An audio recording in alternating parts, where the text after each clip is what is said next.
अस्सलाम वालेकुम students, ICS part 2 2024 का क्वेश्चन पेपर है ये मेरे पास। इसमें हम प्रोग्रामिंग से रिलेटेड जो क्वेश्चंस हैं उसको सॉल्व करेंगे। क्वेश्चन नंबर 1 है, write a program in C language that inputs a character and displays whether it is a vowel or a consonant. 8 marks का ये क्वेश्चन है और इसमें आपने ये फाइंड आउट करना है इनपुट की बेस पे कि जो यूज़र ने इनपुट दी है वो कैरेक्टर वॉवल है या कॉन्सोनेंट। क्वेश्चन नंबर 8 को सॉल्व करते हैं। Do you know what is vowel and what is consonant? Programmings हम यूज़ करेंगे एज अ कंपाइलर। आपको जो भी इजीली अवेलेबल हो आप इसको यूज़ कर सकते हैं।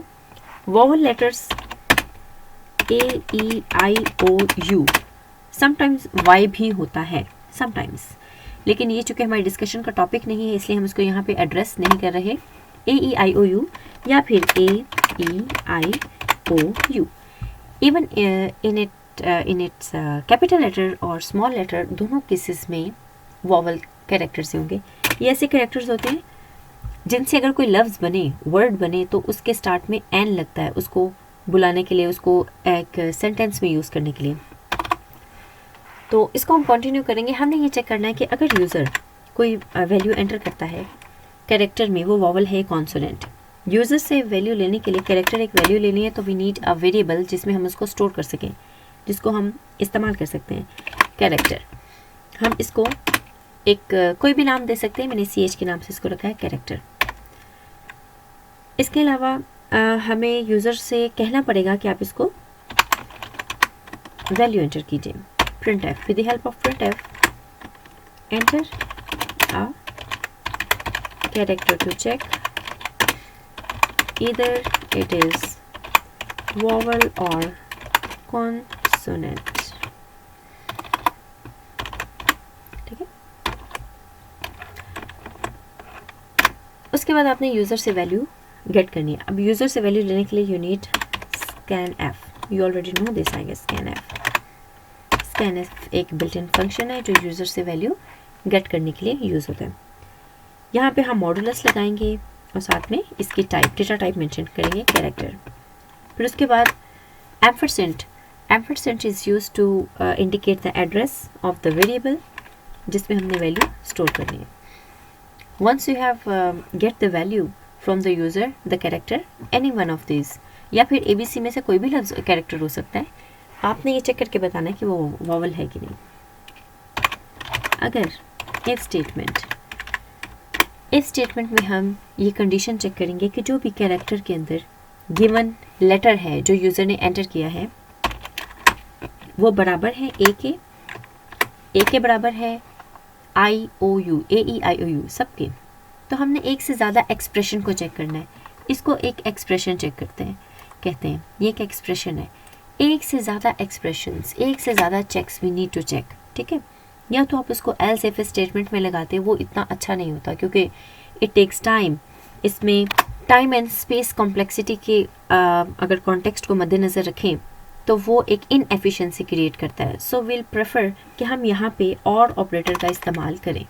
और ऑपरेटर यहाँ पे लॉजिकल ऑपरेटर है जिसमें more than one expression at a time आप इसके लेफ्ट और राइट साइड पे ऐड कर सकते हैं, यानी कि 2 एक्सप्रेशंस।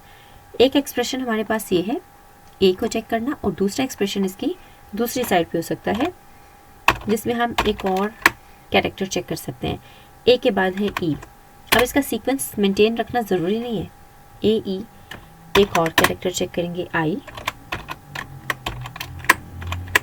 इसी तरह से O। क्या कैरेक्टर में given value equals to O के है? अगर है तो फिर हमने क्या डिसाइड करना है ये बताएंगे। U, character equals to U। अब सेम यही चीज़ें मुझे कैपिटल लेटर्स में भी चाहिए। ज़रूरी नहीं है कि मैं इसको कैपिटल लेटर्स में इसी तरह से लिखूँ, मेरे पास इसका एक और मेथड भी है, वो भी मैं भी आपको बता देती हूँ। A कैपिटल हो या स्मॉल, E कैपिटल हो स्मॉल लेटर्स में हो यानी लोअर केस में हो, दोनों ठीक हैं। दोनों सूरतों में हमें उसको वोवल ही कहना है, इसलिए हम उसको कैपिटल्स को भी इसमें ऐड कर रहे हैं। ठीक है, अगर इनमें से कोई एक कंडीशन भी ट्रू होती है, ये आप यूज़ कर रहे हैं और ऑपरेटर, इनमें से किसी भी एक सिंगल एक्सप्रेशन का करेक्ट होना ज़रूरी है अगर आप इफ स्टेटमेंट का ये ब्लॉक या body of this statement execute करना चाहते हैं, ये हिस्सा, ठीक है। कोई भी एक करेक्ट हो तो ये एग्जीक्यूट हो जाएगा। हम इसको प्रिंट कर देंगे, yes it is vowel character, ठीक है, yes it is a vowel character। अगर ऐसा नहीं है तो फिर else स्टेटमेंट, अगर ऐसा नहीं है तो else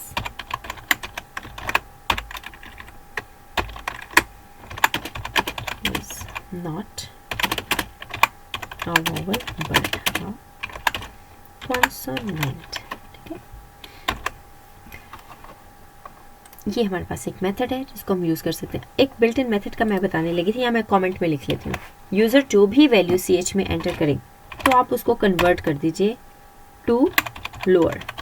लोअर का मतलब होता है लोअर केस, टू लोअर।